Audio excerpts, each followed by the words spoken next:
I used to take late-night walks to clear my head. I live in a small town surrounded by thick woods, and there's a trail just behind my house that leads into the forest. It's a quiet place, peaceful usually, but something about that night was different. The air felt heavier, still. Even the crickets were quiet. I told myself it was just my imagination, that I was tired, but the unease settled in my stomach like a stone. I had my flashlight with me, but the batteries were low, the beam flickering now and then as I followed the narrow path through the trees. About 10 minutes in, I started hearing twigs snapping off to my right. Not like animals, though. The steps were heavy, deliberate. I stopped. The noise stopped too. I turned toward the sound, scanning the trees, but saw nothing. Just the woods, still and dark. I picked up my pace. The trail splits at an old, broken signpost. One way loops back toward the houses. The other leads deeper into the forest, toward the edge of town.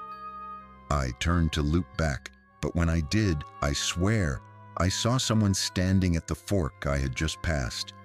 They weren't there seconds before, just standing there, completely still. I froze. The light from my flashlight was too weak to make out their face, but I could see they were tall, wearing something long and dark. They didn't say anything, didn't move, just stood in the middle of the path like they were waiting for me to do something. Then they tilted their head, just a little, like they were curious. That was enough for me. I turned and ran. Branches whipped at my face. Roots threatened to trip me, but I didn't stop.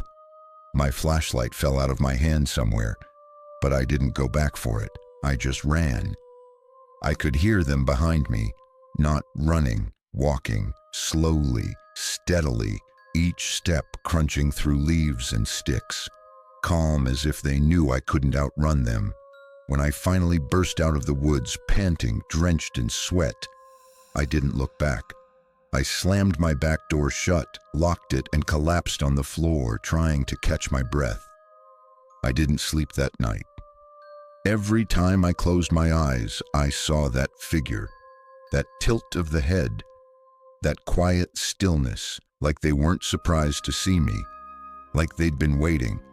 The next morning, I went back to the trail with fresh batteries in my flashlight and daylight on my side. The only thing I found was my flashlight, lying in the middle of the trail, and beside it, pressed clearly into the dirt, were two long footprints pointed toward my house.